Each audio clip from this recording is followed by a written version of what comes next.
ರಾಜ್ಯ ಕೈಪಾಳ್ಯದಲ್ಲಿ ಸಚಿವ ಸಂಪುಟ ವಿಸ್ತರಣೆ ಸಾಕಷ್ಟು ವಿಳಂಬ ಆಗ್ತಾ ಇದೆ. ಸಚಿವರ ಪಟ್ಟಿ ಏನೋ ಫೈನಲ್ ಆಗಿದೆ, ಆದರೆ ಪ್ರಮಾಣ ವಚನ ವಿಳಂಬ ಯಾಕೆ ಅಂದರೆ ರಾಜ್ಯಪಾಲ ತಾವರ್ ಚಂದ್ ಗೆಹ್ಲೋಟ್ 2 ದಿನ ರಾಜ್ಯದಲ್ಲಿ ಅಲಭ್ಯರಾಗಿದ್ದಾರೆ.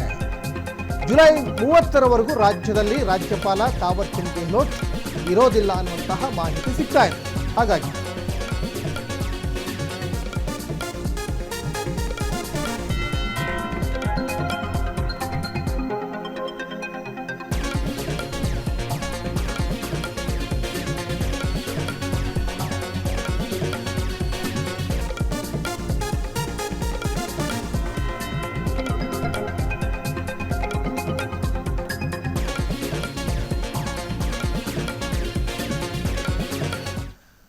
ಸಚಿವ ಸಂಪುಟ ಕಸರತ್ತು ಸಾಕಷ್ಟು ಹಾವು ಏಣಿ ಆಟದಂತೆ ನಡೀತಾ ಇದೆ. ಒಂದು ಕಡೆ ಈಗ ಸಚಿವರ ಪಟ್ಟಿ ಏನೋ ಫೈನಲ್ ಆಗಿದೆ. Already Siddaramaiah, D K Shivakumar, B K Hariprasad ಇವರೆಲ್ಲರ ಲಿಸ್ಟ್ಗಳ ಜೊತೆಗೆ ಹೈಕಮಾಂಡ್ ಕೂಡ ಒಂದು ಲಿಸ್ಟನ್ನು ಮಾಡಿ ಸುಮಾರು 18 ಜನರನ್ನು ಈಗ ಸಂಪುಟಕ್ಕೆ ಸೇರ್ಪಡೆ ಮಾಡಿ ಒಂದು 2 ಸೀಟು ಅದನ್ನು ಹಾಗೆ ಬಿಡಲಿಕ್ಕೆ ಪ್ಲ್ಯಾನನ್ನು ಮಾಡ್ಕೊಂಡಿದ್ದಾರೆ. ಆದರೆ ಎಲ್ಲವೂ ರೆಡಿ ಆಗಿದೆ. ಆದರೆ ಪ್ರಮಾಣ ವಚನ ಬೋಧಿಸಲಿಕ್ಕೆ ಮುಖ್ಯವಾಗಿ ರಾಜ್ಯಪಾಲರು ಬೇಕಲ್ವಾ? ರಾಜ್ಯಪಾಲರೇ ಅವರು ಖಾಸಗಿ ಕಾರ್ಯಕ್ರಮದ ನಿಮಿತ್ತವಾಗಿ ಅವರು ಮಧ್ಯಪ್ರದೇಶಕ್ಕೆ ಹೋಗ್ತಾ ಇದ್ದಾರೆ ಅನ್ನುವಂಥ ಮಾಹಿತಿ ಇದೆ. ನಾಳೆ ಮಧ್ಯಾಹ್ನ 1 ಗಂಟೆಗೆ ರಾಜ್ಯಪಾಲ ತಾವರ್ ಚಂದ್ ಗೆಹ್ಲೋಟ್ ಅವರು ಮಧ್ಯಪ್ರದೇಶಕ್ಕೆ ಹೋಗ್ತಾ ಇದ್ದಾರೆ. ಯಾಕಂದರೆ ಕುಟುಂಬ ಕಾರ್ಯಕ್ರಮ ಹಿನ್ನೆಲೆಯಲ್ಲಿ ಹೋಗ್ತಾ ಇದ್ದಾರೆ. ಹಾಗಾಗಿ ಜುಲೈ 30ರವರೆಗೂ ರಾಜ್ಯದಲ್ಲಿ ರಾಜ್ಯಪಾಲರು ಇರೋದಿಲ್ಲ ಮತ್ತು ಪ್ರಮಾಣ ವಚನ ಸ್ವೀಕಾರ ಮಾಡಲಿಕ್ಕೂ ಕೂಡ ಆ ನಿಟ್ಟಿನಲ್ಲಿ ಈಗ ವಿಳಂಬ ಆಗ್ತಾ ಇದೆ. ಸಚಿವರ ಪಟ್ಟಿ ಫೈನಲ್ ಆಗಿದೆ. ಆ ಸಚಿವರಿಗೂ ಈಗ ಸಹಜವಾಗಿ ಈಗ ಯಾರ ಹೆಸರು ಅದರಲ್ಲಿ ಇದೆ ಅನ್ನುವಂಥದ್ದು ಸಚಿವಾಕಾಂಕ್ಷಿಗಳಲ್ಲಿ ಆಲ್ರೆಡಿ ಗೊತ್ತಾಗ್ಬಿಟ್ಟಿದೆ. ಯಾಕಂದರೆ ಇನ್ನೂ ವಿಳಂಬ ಮಾಡ್ತಾ ಹೋದರೆ ಹೆಂಗೆ ಅನ್ನುವಂಥದ್ದು ಕೂಡ ಸಚಿವಾಕಾಂಕ್ಷಿಗಳಲ್ಲೇ ಎದುರಾಗಿರುವಂಥ ಒಂದು ಪ್ರಶ್ನೆ. ಯಾಕಂದರೆ ಯಾಕೆ ವಿಳಂಬ ಆಯಿತು ಅಂದರೆ ಈ ರಾಜ್ಯಸಭೆ ಮತ್ತು ವಿಧಾನ ಪರಿಷತ್ತು ಚುನಾವಣೆ ಆಯಿತು, ನೀಟ್ ವಿಚಾರದಲ್ಲಿ ಸಾಕಷ್ಟು ಸದ್ದು ಗದ್ದಲ ಆಗ್ತಾ ಇತ್ತು. ಅದಾದಮೇಲೆ ಕಾಂಗ್ರೆಸ್ನವರು ಕೂಡ ಪ್ರತಿಭಟನೆಯಲ್ಲಿ ಭಾಗಿಯಾಗಿದ್ದರು, ರಾಹುಲ್ ಗಾಂಧಿಯವರು ಕೂಡ ವಿದೇಶ ಪ್ರಯಾಣದಲ್ಲಿದ್ದರು.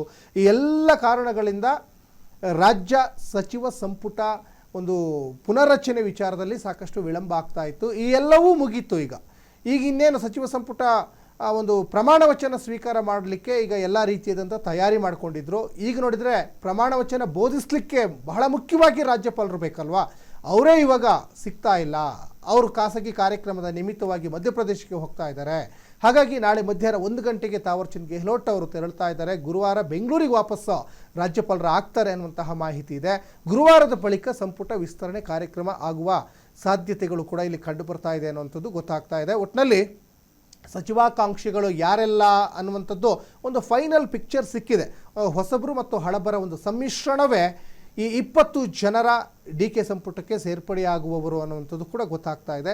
ಅದಾದಮೇಲೆ ಗೊತ್ತಾಗ್ತದೆ ಮತ್ತೆ ಯಾರು ಅಸಮಾಧಾನಗಳನ್ನು ವ್ಯಕ್ತಪಡಿಸ್ತಾರೆ, ಯಾರು ಒಂದಿಷ್ಟು ಆಕ್ರೋಶಗಳನ್ನು ವ್ಯಕ್ತಪಡಿಸ್ತಾರೆ ಅನ್ನುವಂಥದ್ದು ಪ್ರಮಾಣ ವಚನ ಸ್ವೀಕಾರ ಆದ ನಂತರ ಗೊತ್ತಾಗ್ತಾ ಹೋಗ್ತದೆ.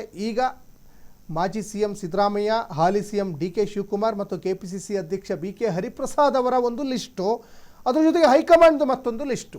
ಈ ಲಿಸ್ಟು ಹೆಂಗಿರುತ್ತೆ ಅಂದರೆ ಹಳಬರು ಮತ್ತು ಹೊಸಬರ ಒಂದು ಸಮ್ಮಿಲನ. ಈ ಹೊಸಬರು ಮತ್ತು ಹಳಬರ ಒಂದು ಈ ಸಮ್ಮಿಶ್ರಣವೇ ಈ 20 ಜನರ ಒಂದು ಡಿ ಕೆ ಸಂಪುಟಕ್ಕೆ ಸೇರ್ಪಡೆಯಾಗುವವರು ಅನ್ನೋದು ಕೂಡ ಗೊತ್ತಾಗ್ತಾ ಇದೆ. ಅದರಲ್ಲಿ ಸಾಕಷ್ಟು ಜನ ನಮಗೂ ಒಂದು ಅವಕಾಶ ಇರ್ಬೋದು ಅನ್ನುವಂಥದ್ದು ಕೂಡ ಈಗ ಒಂದು ತುದಿಗಾಲಲ್ಲಿ ನಿಂತ್ಕೊಂಡಿದ್ದಾರೆ. ಅದರಲ್ಲಿ ಭಾಳ ಮುಖ್ಯವಾಗಿ ಮಹಿಳಾ ಕೋಟದಡಿ ಯಾರಿಗೆ ಕೊಡ್ತಾರೆ ಅನ್ನುವಂಥದ್ದು ಸದ್ಯಕ್ಕಿರುವಂತಹ ಕುತೂಹಲ.